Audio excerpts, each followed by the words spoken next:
आज से कर्नाटक में सिद्धारमैया की सरकार अमल में आ गई है। सिद्धारमैया के अलावा डिप्टी सीएम और 8 वुज़रा ने ओहदे और राजदारी का हलफ ले लिया है। इस मौके पर गवर्नर ने जी परमेश्वर, जमीर अहमद खान, एमबी पाटिल, प्रियांक खड़गे के अलावा Ramalinga Reddy, KH Muniyappa, KJ George और सतीश जारकीहोली को भी ओहदे का हलफ दिलाया।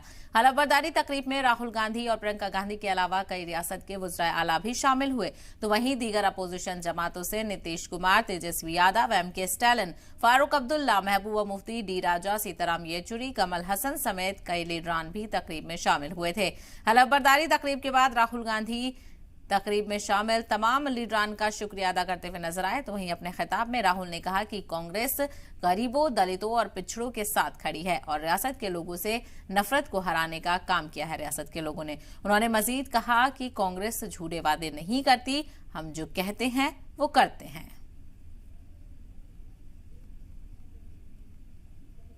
तो आपको बताते चलें, आज बाज़ाब्ता तौर पर कांग्रेस ने कर्नाटक में इख्तियार संभाल लिया है और कांग्रेस की तरफ से सिद्धारमैया ने कर्नाटक में सीएम के तौर पर अपने ओहदे और हलफ बर्दारी हासिल की है। आपको बताते चलें, सिद्धारमैया दूसरी बार कर्नाटक के सीएम बने हैं। तो इसके अलावा डीके शिव कुमार ने डेप्यूटी सीएम के तौर पर ओहदे और राजदारी का हलफ उठाया।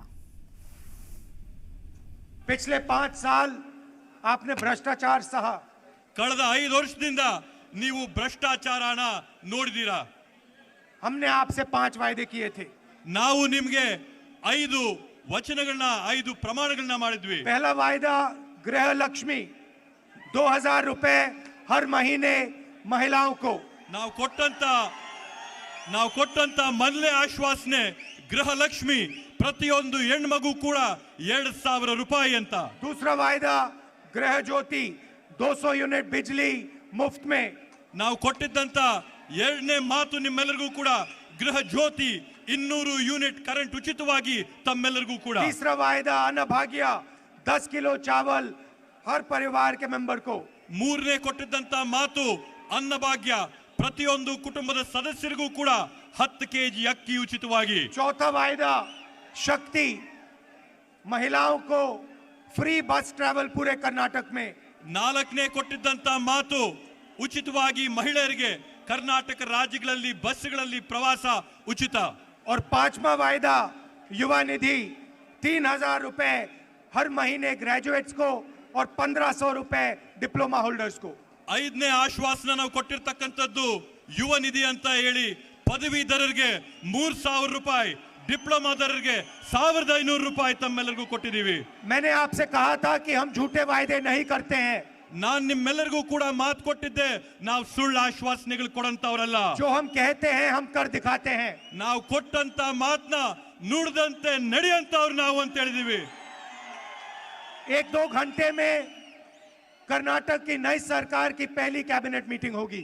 ಕೆಲವೇ ಗಂಟೆಗಳಲ್ಲಿ ಕರ್ನಾಟಕ ರಾಜ್ಯದ ಪ್ರಪ್ರಥಮವಾದಂತ ಸರ್ಕಾರದ ಕ್ಯಾಬಿನೆಟ್ ಮೀಟಿಂಗ್ ಆಗುತ್ತೆ। उस कैबिनेट मीटिंग में ये 5 हमारे जो वायदे हैं ये कानून बन जाएंगे। ಆ ಒಂದು ಕ್ಯಾಬಿನೆಟ್ ಮೀಟಿಂಗ್ ಅಲ್ಲಿ ನಾವು ಕೊಟ್ಟಂತ 5 ಆಶ್ವಾಸನೆಗಳು ಕಾನೂನಾಗಿ ನಿಮ್ಮೆಲ್ಲರಿಗೂ ಬರುತ್ತೆ। जो हम कहते हैं हम कर दिखाते हैं। ನಾವು ನುಡಿದಂತೆ ನಡೆಯಂತವರು ನಮ್ಮ ಕಾಂಗ್ರೆಸ್ ಪಕ್ಷದವರು। सरकार का लक्ष्य जो हमारे किसान हैं, मजदूर हैं, छोटे दुकानदार हैं, युवा हैं, उनकी रक्षा करना और उनके भविष्य को सुनहरा बनाना है। ನಮ್ಮ ಸರ್ಕಾರದ ಗುರಿ ಇರತಕ್ಕಂತದ್ದು ರಾಜ್ಯದಲ್ಲಿರ್ತಕ್ಕಂತ ರೈತರು, ಕಿರಾಣಿ ಅಂಗಡಿದವರು, ಯುವಕರು, ವಿದ್ಯಾವಂತರು, ಉದ್ಯೋಗಕ್ಕೆ ಹೋಗಂತವರು ಅವರೆಲ್ಲರಿಗೂ ಕೂಡ ನೆರವಾಗಿ ನಿಂತ್ಕೋಬೇಕನ್ನಂತದ್ದು। हम आपको एक साफ सुथरी नॉन करप्ट सरकार देंगे।